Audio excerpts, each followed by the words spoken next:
32 বছর পরে এখন উঠাইনি আব্বাজান রহমাতুল্লাহ আলাই তার নামের মাদ্রাসার সামনে নিয়ে নতুনভাবে দাফন করলো। আমি সেদিনকারও সেই কবর জিয়ারত করে আসছি। আমির হামজা রাদিয়াল্লাহু তাআলা আনহু তিনি শাহাদত বরণ করার 50 বছর প্রায় পরে তার লাশ মোবারক তাজা বের হয়ে আসছিল। দুইজন সাহাবায়ে কেরামদের লাশ মোবারক ইরাকের দাজলা নদীর কিনারে 1400 বছর পরে বাজার একেবারে দিব্যি ঘুমাই রয়েছে, মনে হয় তাদের চক্ষু ছিল খোলা। যত ঘটনা মাঝে মাঝে আমার মালিক দেখায়, কবরে কাপড়ের কাপড় সহ লাশ তাজা দেখা যায়, নেককার পর হেজগার আল্লাহ ওয়ালা ছাড়া দেখা যায় না। আবার কত কবরে দুর্ঘটনা দেখা যায়। আমাদের চরবনা ইউনিয়নের পাশেই গ্রাম 8000 একটা মহিলা খুব খারাপ দুর্চরিত্রার ছিল। ও মারা যাওয়ার পরে কবরে এমন ভাবে আল্লাহু আকবার বাজার দুর্ঘটনা শব্দ শুরু হয়ে গেল। এলাকার পাশের অনেক লোক ভাইলা গেল। আমি ওই লঞ্চ গাড়ি এক দোকানের ভিতরে বসা, প্রায় 5-6 জন লোক এসে আমাকে বিবরণ দিয়া শোনায়, এ কবরের যাত্রীরা, দুনিয়া কিন্তু শান্তির জায়গা না। কেউ কোনোদিন শান্তি পায় নাই, কেউ কোনোদিন পাবে না। এই জন্য আল্লাহর ওলিদের কাছে, সাহাবায়ে কেরামদের কাছে দুনিয়ার কোনো মূল্যই ছিল না। তামাম দুনিয়া যদি তাদের পায়ের কাছে ফেলায়া রাখত, যখন দেখতেন হারাম হালালের ব্যাপারে নজর রাখতেন, যখন দেখতেন হারাম জীবন গেলেও তারা কোনোদিন সেদিকে পা বাড়াতেন না। কিন্তু আফসোস, এক শ্রেণীর বর্তমানে আলেমদের ভিতরে আমাদের দেখা যায়, আল্লাহ মাফ করে, আল্লাহ মাফ করেন, হুব্বু দুনিয়ার রাসুকুল্লি খতিয়াতিন, সমস্ত গুনার মূলই হলো দুনিয়ার মোহ। আল্লাহ আমাকে, আমাদের সবাইকে, আমাদের ঈমানকে মজবুত কইরা, আল্লাহর ভয় ভিতরে পয়দা কইরা খাঁটি মুসলমান হইয়া কবরে যাওয়ার তৌফিক দান করেন। আখির দাওয়ানা আলহামদুলিল্লাহি রাব্বিল আলামিন। আলহামদুলিল্লাহি ওয়া কাফা ওয়া সালামুন আলা ইবাদিহিল্লাযীনা ইসতাফা, আম্মা বা'দ। ফাআউযু বিল্লাহি মিনাশ শাইতানির রাজীম। বিসমিল্লাহির রহমানির রহিম। ইয়া আইয়ুহাল্লাযীনা আমানুত্তাকুল্লাহ حق تقاته ولا تموتن إلا وأنتم مسلمون صدق الله العلي العظيم। সবাই দুরূদ শরীফ পড়ি। আল্লাহুম্মা সাল্লি আলা সাইয়্যিদিনা নাবিয়িনা শাফিঈনা ওয়া হাবিবিনা ওয়া মাওলানা মুহাম্মদ সাল্লাল্লাহু আলাইহি ওয়া আলা আলিহি ওয়া আসহাবিহি ওয়া বারাক ওয়া সাল্লাম। শুকরিয়া আদায় করতেছি মহান রব্বুল আলামিনের দরবারে। রব্বুল আলামিন আমাদেরকে দ্বীনি মজলিসে আসার বসার, যিনি আলোচনা করার শোনার তৌফিক দান করছেন, শুকরিয়া তার সবাই বলি আলহামদুলিল্লাহ। লাইন শাকারতুম লাযীদান্নাকুম ওয়া লাইন কাফারতুম ইন্না আযাবী লাশাদীদ। আল্লাহ রাব্বুল আলামিন বলেছেন, হে আমার বান্দা বান্দীরা, তোমরা যদি আমার পক্ষ থেকে নেয়ামত পাও, নেয়ামতের শুকরিয়া আদায় করো। যদি নেয়ামতের শুকরিয়া আদায় করো, তোমাদের উপরে নেয়ামত আমি আরো বাড়াইয়া দেব।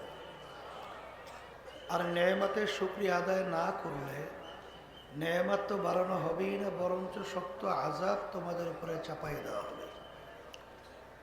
অনেকের কানে মাহফিলের দাওয়াত পৌঁছার পরেও সুযোগ ছিল, ইচ্ছা করলে আসতে পারত, অনেকে আসে নাই। আবার তালাশ করলে দেখবেন বহু দূর থেকে কষ্ট স্বীকার করে অনেকেই মাহফিলে পাগলের মতো সুইটে চলে আসছে। মান জাদ্দা ওয়াজাদা, যে যে জিনিস পাওয়ার জন্য চেষ্টা করে ওই জিনিসে পাইয়াও যায়। এই বাঁশি শব্দ করে না বাজানো, বাঁশি শব্দ করে বাজাবেন না। তা যাই হোক, অনেক সম্মানিত ওলামায়ে কেরাম আলহামদুলিল্লাহ আলোচনা করছেন, সামনে আলোচনা করবেন। আকুলমাদ ইশারা বাসাস্ত, যে নাকি জ্ঞানী হয়, অল্প কথার মাধ্যমে সে পুরো বিষয়টা বুঝতে পারে। আমি আপনাদের সামনে যে আয়াত শরীফ তেলাওয়াত করেছি, আয়াতের ভিতর আল্লাহ রাব্বুল আলামিন বলেছেন, হে ঈমানদারেরা, যারা আমাকে বিশ্বাস করো, তোমরা আমাকে ভয় করো করার মতো খবরদার মুসলমান না হইয়া কেউ মরিও না। এখানে আল্লাহ রাব্বুল আলামিন ঈমানদারদেরকে বলছেন। ঈমান একটা আরবি শব্দ, বাংলা অর্থ হলো বিশ্বাস। আর এই বিশ্বাস তিন জিনিসের সমন্বয়: মুখে স্বীকার করা, অন্তরে বিশ্বাস করা, কাজে পরিণত করে দেখানো। মুখে আমরা স্বীকার করছি আল্লাহ কয়জন, বলেন শব্দ মুখ হলে বলেন আল্লাহ একজন। অন্তরে আল্লাহ একজন, কাজে আল্লাহ একজন। হাদিসের মধ্যে আসছে আল্লাহ রাসূল সাল্লাল্লাহু আলাইহি ওয়াসাল্লাম বলেন, অনেক নামাজি নামাজ পড়ে কিন্তু তার ভিতরে ঈমান নাই। আল্লাহ রাব্বুল আলামিন কুরআনুল কারীমের ভিতরে বলছেন, ফাওয়াইলুল লিল মুসাল্লিন, নামাজির জন্যই জাহান্নাম। তো এখানে নামাজ পড়ে জাহান্নামে যাবে অর্থ, আল্লাহ রাসূল সাল্লাল্লাহু আলাইহি ওয়াসাল্লাম বলেন, আখলিস দীনাকা ইয়াকফিকা আমালুল কলিল। তোমাদের ঈমানটা হতে হবে নির্ভেজাল, স্বচ্ছ, পরিষ্কার। ঈমানের ভিতরে ভেজাল থাকতে পারবে না। যদি নির্ভেজাল ঈমান তোমরা তৈরি করতে পারো, অল্প নেক আমলি হবে তোমাদের নাজাতের জন্য যথেষ্ট। আর ঈমানের বিচারে যদি ভেজাল থাকে, আমরা বরিশাইলে বলি বস্তা ভরা, বস্তা ভরা আমল কাজ, এর কোনো ফল ভালো আসবে না। আবু তালেবের নাম শুনছেন? আল্লাহ রাসূল সাল্লাল্লাহু আলাইহি ওয়াসাল্লামের আপন চাচা। আল্লাহ রাসূল সাল্লাল্লাহু আলাইহি ওয়াসাল্লামকে সহযোগিতা করার ব্যাপারে তার সামনে দ্বিতীয় বিরল না। আল্লাহ রাসূল সাল্লাল্লাহু আলাইহি ওয়াসাল্লামকে ঢালের মতো প্রহরা দিয়া লালন পালন করে নাই। এমনকি আল্লাহ রাসূল সাল্লাল্লাহু আলাইহি ওয়াসাল্লামকে যখন কাফেররা মুকাতাআত, অর্থাৎ যেটাকে আমরা বলি বনবাস, জেলখানা, সমাজচ্যুত প্রায় 3 বছরের মতো, সেখানেও কিন্তু আবু তালেব আল্লাহ রাসূল সাল্লাল্লাহু আলাইহি ওয়াসাল্লামের সাথে সময় কাটিয়েছে। কিন্তু বলেন তো, আবু তালেব আল্লাহর হাবিবের যে সহযোগিতা করার চেয়ে বড় নেক আমল আর কি থাকতে পারে? কিছু থাকতে পারে? কিন্তু সে কি বেহেশতে যাবে? আসতে বলে তো, বেহেশতে যাবে? কেন যাবে না? ঈমান না থাকার কারণে তার ভালো আমলও কোনো কি নাই, মূল্য নাই। ঠিক আমি আমার ভাইদেরকে বলবো, পর্দা আলে মা বোন যারা শুনছেন, আমাদের ঈমান থাকা লাগবে নির্ভেজাল। আর ঈমানটা কি? আমরা যখন ঈমান আনছিলাম তখন আমরা কি পড়ছি? খায়রিহি ওয়া শাররিহি মিনাল্লাহি তাআলা ওয়াল বাসি বাদাল মাউত। আমরা কালিমা পড়ছি লা ইলাহা ইল্লাল্লাহ, লা মাকসুদা ইল্লাল্লাহ, লা মাহবুবা ইল্লাল্লাহ, লা মাতলুবা ইল্লাল্লাহ, লা মাশউকা ইল্লাল্লাহ। এক কথায় ঈমান যখন আপনার নির্ভেজাল হবে, তখন বলছিলাম অল্প আমলি আপনার নাজাতের জন্য বলেন যথেষ্ট। কথা ঠিক কিনা? হে আল্লাহর বান্দারা, আমরা বলছি ভালো মন্দ এইটা কার থেকে হয়? মারণে বাসনের মালিক কে হয়? আচ্ছা, এখানে কিন্তু দেখবেন এক শ্রেণীর, যেমন আওয়ামী লীগের কথাই বলি, কি বলছিল যে যদি তারা ক্ষমতা থেকে সরে যায় বা ক্ষমতা হারায়, লক্ষ লক্ষ লোক একদিনে মারা পড়বে। কথা মনে আছে তো? না মনে পড়ে? আচ্ছা, আমি জিজ্ঞাসা করি, তাহলে এখানে বাসুইনা মালিক বানাইছে ক্ষমতাকে, আর মারুইনা মালিক বানাইছে ক্ষমতা না থাকা। কথা ঠিক বলছি না ভুল বলছি? এখানে কি আল্লাহ রাব্বুল আলামিন এখন মারুইনা বাসুইনা মালিক আছে? আসতে বলেন আছে? নাই তো। আইন দেওয়ার মালিক কে? বলেন বলেন, ক্ষমতার মালিক। কিন্তু এক শ্রেণী আমরা বর্তমানে আমরা নামাজ পড়ি ঠিক, কিন্তু প্রচলিত যে গণতন্ত্র, যেটা বিএনপি লালন করে, আওয়ামী লীগ লালন করে, জাতীয় পার্টি লালন করে, কি তাদের প্রচলিত গণতন্ত্রের থিমটা কি? আব্রাহাম লিঙ্কন, প্রাক্তন প্রেসিডেন্ট আমেরিকার, তিনি বলছিলেন government of the people, by the people, for the people. তিনি এক কথায় বোঝাতে চায় সমস্ত ক্ষমতার মালিক জনগণ। আচ্ছা, এখন আপনি প্রশ্ন করেন, আপনার থেকে উত্তর নিয়ে আসেন। যদি এই কথা কেউ স্বীকার করে, অকপটে বিশ্বাস করে সমস্ত ক্ষমতার মালিক জনগণ, এখন আপনার ইমানের অবস্থানটা আপনি প্রকাশ করেন। কি ঝামেলা আছে না নাই? আসতে বলে, কি ঝামেলা আছে না নাই? কি আছে? কিন্তু আমরা যারা ইমানদার, আমরা কি বলবো? বাইদা আল্লাহ, ফরদা আল্লাহ, আব্দা আল্লাহ।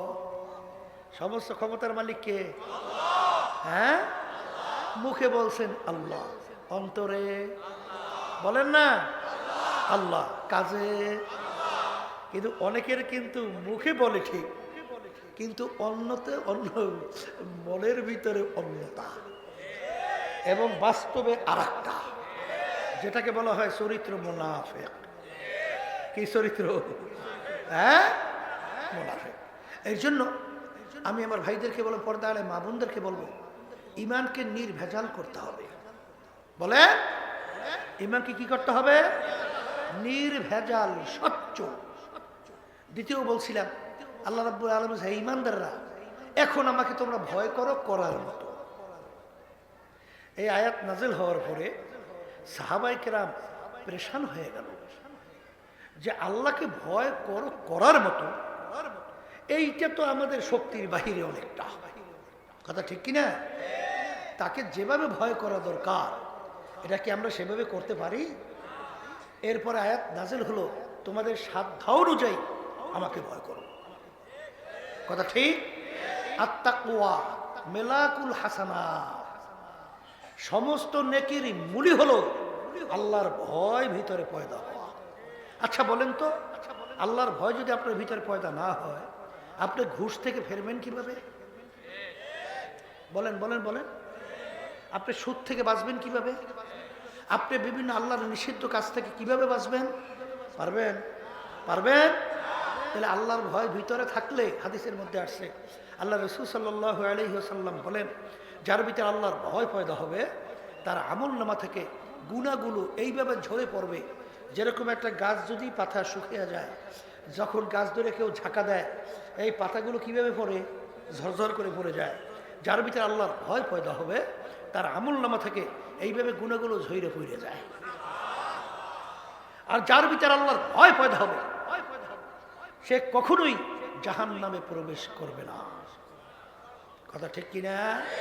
শোনেন আল্লাহর বান্দারা, আল্লাহর ভয়ের ব্যাপারে আপনারা জানেন, এই মুসা আলাইহিস সালাতু ওয়াস সালামের জামানা, হ্যাঁ, এক বড় লোকের পাশের বাড়ি, গরিব, অসহায়, বাচ্চাগুলো পেটের ক্ষুধায় কোনো খানা পায় না, মানে মরণাপন্ন, এমন ভাবে কাঁদতেছে এবং রুহু বের হওয়ার উপক্রম। এক পর্যায়ে মা দিক বিদিক না পাইয়া পাশের বাড়ি বড় লোকের ঘরে যাইয়া বলতেছে, ভাই, আমার বাচ্চাগুলো পেটের ক্ষুধায় মারা যাওয়ার উপক্রম, আপনি কিছু খানা দিবেন, এর বিনিময়ে বাচ্চাগুলো খাবে, বাঁচবে। তখন ওই বড়লোক দুষ্ট প্রকৃতির বলতেছিল, খারাপ প্রস্তাব দিছে যে আমার সঙ্গে অপকর্মে লিপ্ত হতে পারলে এর বিনিময়ে তোমাকে আমরা দিব। আল্লাহর বান্দি, আল্লাহর ভয়, সে চলে আসছে। আসার পরে দেখে বাচ্চাগুলো এখন শ্বাস টানার প্রায় শেষ পর্যায়ে, রুহু বের হবে। তা মায়ের সামনে সন্তান মারা যাবে, এটা কোনো মা সহ্য করতে পারে? এক পর্যায়ে হুশ বেদিক হারাইয়া যখন নাকি আবার যাই বলতেছিল, তোমার প্রস্তাবে রাজি আছি, তুমি আগে খানা দাও, বাচ্চাগুলো আগে বাঁচো। যখন ওই বদমাইশ খারাপ কাজের অগ্রসর হইতেছে, তখন এই আল্লাহর বান্দি শরীরের ভিতর থর কম্পন করে থরথর করে কাঁপ শুরু হয়ে গেছে। তখন বলতেছে, ব্যাপার কি, আপনি কাঁপতেছেন কেন? তখন আল্লাহর বান্দি বলতেছে, আল্লাহর ভয়। বলেন কার ভয়? বলার সঙ্গে সঙ্গে তখন ওই আল্লাহর মধ্যে, আল্লাহর বান্দার মধ্যে আল্লাহর ভয় পয়দা হয়ে গেছে। তখন তিনি বলতেছেন যে আল্লাহ, আমার সে জালেম দ্বিতীয়ত দুনিয়ায় থাকতে পারে না, আজকে এত অসহায়, তার বাচ্চাগুলো মরণাপন্ন, রুহটা বের হবে হবে, এই সময়ও তোমার ভয়, তার শরীর কম্পমান, শরীর অস্থির হয়ে কাঁপতেছে, আর আমাকে তুমি এত সম্পদ দান করলা, এত সম্মান আমাকে দান করলা, কিন্তু আমার ভিতরে তোমার ভয় নাই, আমার সে জালেম দ্বিতীয় দুনিয়া থাকতে পারে না। সে তওবা করলো, তওবা কইরা ওই আল্লাহর বান্দিকে তোমার যত লাগবে সব খানা নিয়ে যাও, সে তওবা করে ফিরে আসছে। আল্লাহ রাব্বুল আলামিন এই নবী মুসা আলাইহিস সালামের ওহী নাযিল করে, হে জামানার নবী মুসা, যাও, যাইয়া আমার ওই বান্দাকে তুমি সুসংবাদ দাও, ওর জীবনের সব গুণ আমি মাফ করে দেব। নবী আশ্চর্য হয়ে গেল যে ব্যাপার কি, আমাকে পাঠাইতেছে সুসংবাদ নিয়ে, এর কারণ কি? যখন গেলে যাই বলতেছে কি ব্যাপার, তোমাকে আল্লাহ রাব্বুল আলামিন সব মাফ করে আমাকে সুসংবাদ দেওয়ার জন্য পাঠাইলো, কি কাজ তুমি করছো? তখন সেই ঘটনা যখন বললেন, তখন আল্লাহর ভয় তার ভিতরে পয়দা হওয়ার কারণে আল্লাহ রাব্বুল আলামিন তার উপরে রাজি খুশি হয়ে গেছে। এই জন্য আমি আমার ভাইদেরকে বলবো, আল্লাহর ভয় ভিতরে পয়দা না হলে কেউ গুনার থেকে ফিরতে পারবে? আবার বলেন, পারবে? পারবে? এই কোনো জায়গায় অন্ধকারে আপনি সামনে এমন গুনাহ এসে গেছে যে আপনার এখানে কেউ বাধা দেওয়ার নাই, তখন আপনাকে গুনার থেকে ফিরাবে কে? আল্লাহর ভয়। কার ভয়? আল্লাহর আযাব ও গজবের ভয় আল্লাহ আপনাকে গুনার থেকে ফিরাবে। এই জন্য যাদের ভিতরে আল্লাহর ভয় পয়দা হবে তাদের ব্যাপার আল্লাহ রাব্বুল আলামিন ঘোষণা করছেন, ওয়ানাহান নাফসা আনিল হাওয়া ফাইন্নাল জান্নাতা হিয়াল মাওয়া।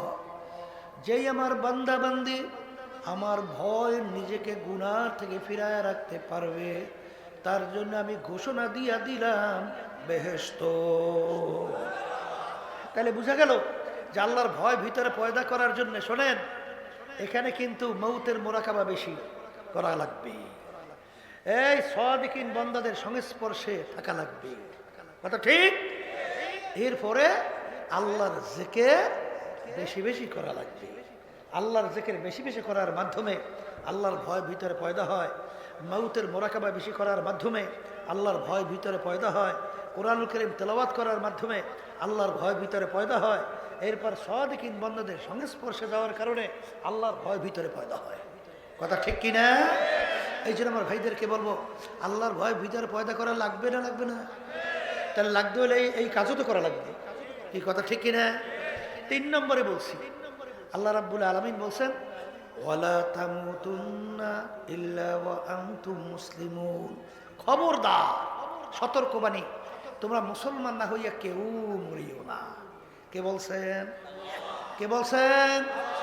এখন তো অনেকে আমরা খুশি, আলহামদুলিল্লাহ, আমরা এখানে যারা আছি সবই তো মুসলমান, কথা বলে না, আসতে বলে, কিন্তু মুসলমানের সংজ্ঞা কি, তারিফ কি, পরিচয় কি? মুসলমান একটা আরবি শব্দ, কি শব্দ? বলেন বলেন বলেন। ইংরেজিতে বলে সারেন্ডার, বাংলা অর্থ আত্মসমর্পণ। মুসলমান শব্দের অর্থ কি? এক কথায় বলেন আত্মসমর্পণ। বলেন বলেন। কবি এক কথায় বুঝাতে যাই বলছিলেন, এই মুসলমানের ঘরে জন্মগ্রহণ করলে মুসলমান হওয়া যায় না। নবীর ঘরে জন্মগ্রহণ করছিল কেনান, কেনান কি মুসলমান হয়েছিল? নবীর ঘরে জন্মগ্রহণ করিও, সে কিন্তু মুসলমান হয় নাই। তাই মুসলমান কাকে বলে? কবি এক কথায় বুঝাতে যাই বলছিলেন, মুসলমানি বুয়াদ গরদান নেহাদান আয়নানে খুদ বাদাস্তে খাজাদান। ঘোড়া যখন মুখের ভিতরে লাগাম লাগায়, সওয়ারি হাতে যখন লাগাম ছেড়ে দেয়, এখন ঘোড়ার নিজের ব্যক্তিগত বুদ্ধি, চালাকি, শক্তি আর চলে? সওয়ারি যেভাবে চালায় ওইভাবে চলতে হয়, এর বাহিরে চলার কোনো শক্তি নাই। আমরা যারা মুসলমান দাবি করি, কালিমা পড়ছি না? আসতে বলে তো, কালিমা পড়ছি, এর অর্থ কি? লাগাম কালিমার লাগাইছি, লাগাবার পরে কিন্তু এক সাইডে আমার বাজানরা আছে, পর্দা আলে মা বোনরা আছে, তাদের কার্যক্রম, চালচলন, কথাবার্তা, তাদের আমল আখলাক দেখলে মনে হয় আসলে লাগাম কালিমার লাগায় নাই, আসলে লাগাইছে হইল বিজাতিদের, ওই আমেরিকা, লন্ডন এবং বিজাতিদের হাতে তাদের লাগাম ছাড়া। এই জন্য এক কবি বলছিলেন, হে মুসলমান, না আমেরিকা লন্ডন সে হুলফত, আমি মস্তে মদিনা কর খুদায়া। হে মুসলমান সন্তান, তোমাদের রাস্তা আমেরিকা লন্ডনের রাস্তা না। হে মুসলমান, তোমাদের কালচার আমেরিকা লন্ডনের কালচার নয়, তোমাদের কালচার তোমাদের এই বিজাতিদের কালচার নয়, তোমাদের রাস্তা হলো মদিনার রাস্তা। কোথার রাস্তা বলেন, জোরে বলেন, কোথায়? এই জন্য আমার বাজানদেরকে বলবো, মুসলমান না হই আল্লাহ মরতে নিষেধ করছে। মুসলমান শব্দ অর্থ আত্মসমর্পণ। কি আত্মসমর্পণ? যে যার কাছে আত্মসমর্পণ করে তার নিজের শক্তি ব্যক্তিগত আর চলে, যার কাছে করছে সে যেভাবে চলতে বলবে, সে যেভাবে চালাবে, ওইভাবে চলা, ওইভাবে চলার নামই হলো আত্মসমর্পণ। কথা ঠিক? আমরা কালিমা পড়ছি, আমরা কালিমা পড়ার পরে লাগাম কার হাতে ছাড়া লাগবে? বলেন আল্লাহ এবং আল্লাহর রসুলের হাতে। বলেন, এখন আল্লাহ এবং আল্লাহর রসুল আপনাকে আমাকে আমাদের ব্যক্তিগত জীবন, পারিবারিক জীবন, সামাজিক জীবন, বাজান কামাইতে, খরচে, ব্যবসা ক্ষেত্রে, রাজনৈতিক জীবনে, আন্তর্জাতিক জীবনে, সর্বক্ষেত্রে যখন আল্লাহ এবং আল্লাহর রাসূলের নির্দেশ অনুযায়ী আমরা চলতে পারবো, চালাতে পারবো, সেই একমাত্র মুসলমান দাবি করার কি অধিকার। কথা ঠিক না বা ঠিক? আর যদি ব্যক্তিগত জীবন চালাই, নিজের মন গড়া, মুসলমানের ঘরে হতে পারবো, মুসলমান আল্লাহর দরবারে গ্রহণযোগ্য না। কথা বলেন না কেন? পারিবারিক জীবন চালাবো কার নির্দেশ অনুযায়ী? বলেন মুখ খুইলা। ব্যবসা ক্ষেত্রে কার নির্দেশ মানব? রাজনৈতিক জীবনে কার নির্দেশ মানব? এক শ্রেণী আমার বাজানরা, পর্দার মা বোনেরা, তারা মনে করে রাজনৈতিক মনে হয় ইসলাম এবং দিন থেকে আলাদা। আলাদা না? আলাদা? আসতে বলেন আলাদা। হ্যাঁ, এই এখানে কি আল্লাহ এবং আল্লাহ রসুলের নির্দেশ নাই? না আছে না নাই? বাজান সর্বক্ষেত্রে যখন যেই আল্লাহর বান্দা বান্দি আল্লাহ এবং আল্লাহর রসুলের হুকুম অনুযায়ী নিজের জীবনকে চালাতে পারবে, সেই মুসলমান হিসেবে পরিচয় লাভ করতে পারবে। এই কথা ঠিক না বেঠিক? শরীয়তের ব্যাপারে কোনো চালাকি চলবে না বাজান। যদি চলতুই, শরীয়তের ভিতরে দেখবেন শীতের ভিতরে আপনার চামড়ার মোটা মোজা পরি কি পরি না? এই চামড়ার মোটা মোজা যারা পরি, মাসে কি পার নিচে করি না উপরে করি? কিন্তু আপনার আমার ব্রেন বলে যে আমরা হাঁটলাম পায়ের নিচ দিয়া, মাসে করলে করা লাগে পায়ের নিচে। কিন্তু শরীয়ত বলছে কোথায়? হ্যাঁ, এখানে কোনো বুদ্ধি চালাকি চলবে না, ভালো করে বোঝা লাগবে। আর সবসময় একটা কথা মনে রাখবেন, ওয়ালা তাহিনু ওয়ালা তাহজানু ওয়া আনতুমুল আ'লাউনা ইন কুনতুম মুমিনিন। আমার মালিক বলেন তোমাদের ভয় চিন্তা নাই, তোমরাই সর্বক্ষেত্রে বিজয় হবে যদি তোমরা মুমিনের চরিত্র অর্জন করতে পারো। কিন্তু এক শ্রেণী বর্তমানে আমরা অনেক আলেমের পরিচয় দেই, ইসলামের পরিচয় দেই, কিন্তু দেখা যায় বিভিন্ন সময় কোরআন এবং হাদিসের বাহিরে ওখানে নিজেদের কিছু চালাকি ঢুকাইয়া দেই। কি কথা বলেন না কেন? সব জায়গায় চালাকি চলে? সব জায়গায় চালাকি চলবে? চালাকি করতে পারবেন ঠিক, কিন্তু কোনোদিন লক্ষ্যে পৌঁছা সম্ভব না। আজ পর্যন্ত কেউ পারে নাই, কোনোদিন পারবে না। কথা ঠিক? এই জন্য আমার ভাইদেরকে বলবো, পর্দায় মা বোনদেরকে বলবো, মুসলমান না হইয়া মরার ব্যাপারে আমার মালিক নিষেধ করছেন। খোদা না কাজটা প্রতিটা ক্ষেত্রে যদি আল্লাহ এবং আল্লাহর রসুলের হুকুম না মাইনা আপনি যদি দুনিয়ার থেকে বিদায় নিয়ে কবরে যান, বাজান একটু মাঝে মাঝে মোরাকাবা চিন্তা করো যে দুনিয়া তুমি যখন চিরতর চক্ষু বন্ধ করবে, তখন তোমার জায়গা তোমার ঘরে দেবে কি দেবে না? ঘরে জায়গা দেয়? তখন ডাক দিয়া বলবে তাড়াতাড়ি কর, বেশিক্ষণ থাকলে পয়সা ফাইটা গন্ধ বের হয়ে যাবে। কেউ দৌড়ায় বাজারে বাজার করার জন্যে, অর্থাৎ কাপড় কেনার জন্যে, কেউ দৌড়ায় খন্দা কুড়াল নিয়ে কবর খোদার জন্যে, কেউ দৌড়ায় বাজারে বাস কাটার জন্যে, কেউ গরম পানি বড়ই পাতা দিয়ে কইর তোমাকে গোসল করার জন্য তৈরি, খাটের ভিতরে উঠায় তোমাকে তাড়াতাড়ি বিদায় করার জন্য বলে। যখন কবরের ভিতরে রাখবে, যার যার কাজে যাবে, আমার মালিক তো বলছেন মুসলমান না হইয়া কেউ মইরো না। তুমি যদি মুসলমান না হইয়া কবরে যাও, আমার মালিক বলবে ওরে খবিস, তোকে তো আমি আগেই সতর্কবাণী হিসেবে বলছি মুসলমান না হইয়া আমার কবরে আসিস না। তুই তো মুসলমান না হইয়া কবরে আসছো, এখন কবরেও তোর জায়গা নাই, এখন কি পালা হবে? আল্লাহ রাব্বুল আলামিন বলবে হে কবরের মাটি, দুই পাশ থেকে এমন ভাবে চাপ মারো, এক পাজরে হাত দিয়ে অন্য পাজরে মিশাইয়া দাও। এই জন্য আমার বাজানদেরকে বলবো, পর্দা আলে মা বোনদেরকে বলবো, আমার আব্বাজান রহমাতুল্লাহ আলাই বলতেন, যেই মামলার তদবির নাই সেই মামলারও কিন্তু খালাস নাই। সাহাবায়ে কেরামদের ইতিহাস পড়েন, আল্লাহর ওলিদের ইতিহাস পড়েন, বাজান সাহাবায়ে কেরামদের যে ঈমান, আল্লাহ রাব্বুল আলামিন তোমাকে আমাকে হুকুম করছেন, আমিনু কামা আমানান নাস, তোমরা ঈমানের ধরনটা কেমন হবে?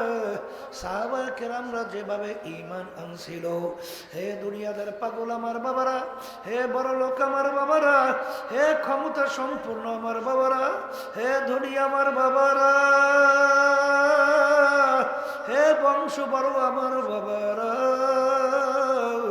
হে শিক্ষিত আমার বাবারা, ভালো করে মনকে বুঝাও, কবরে রওনা করো।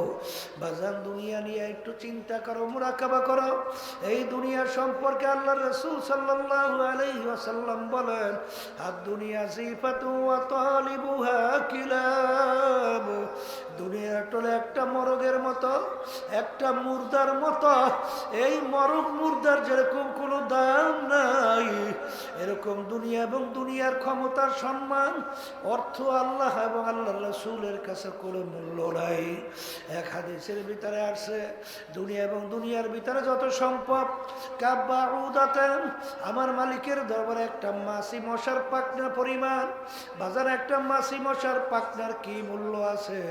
আসলে কোনোই মূল্য নাই।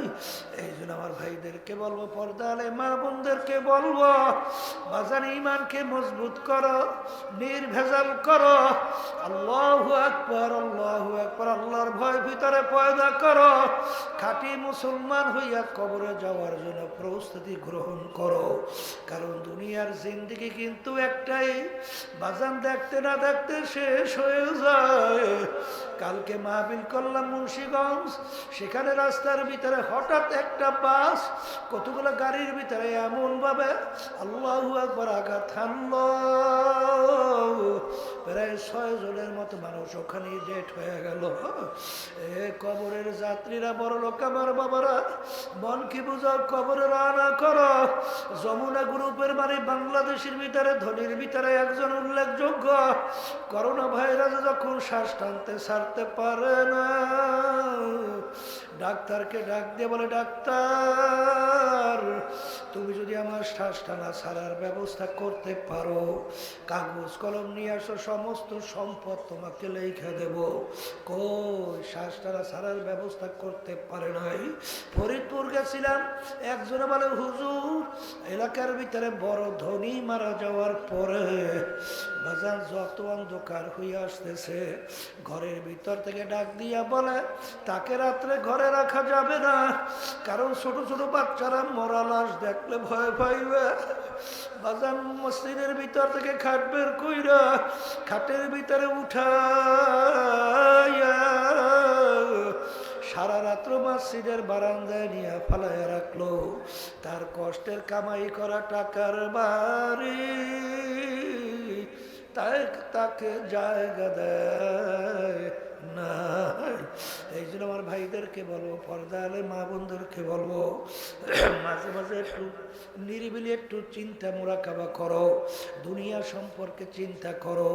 বাজার আমি গত সফরে আসছি কুড়িগ্রাম থেকে, সেখানে চরমনায় মুজাই ছিল, অনেকে তাকে ঘুঘু মুন্সি কইয়া ডাকতো, আসলে তার নাম ছিল বশির উদ্দিন মুন্সি।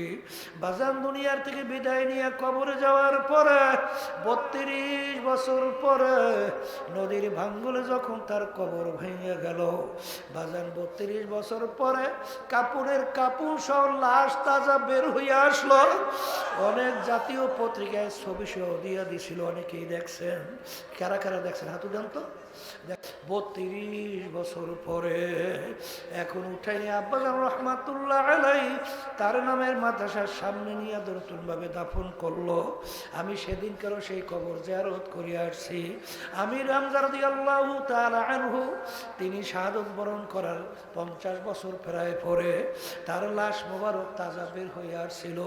দুইজন সাহাবায়ে কেরামদের লাশ মোবারক ইরাকের দাজলা নদীর কিনারে 1400 বছর পরে বাজার একেবারে দিব্যি ঘুমাইয়া রয়েছে, মনে হয় তাদের চক্ষু ছিল খোলা।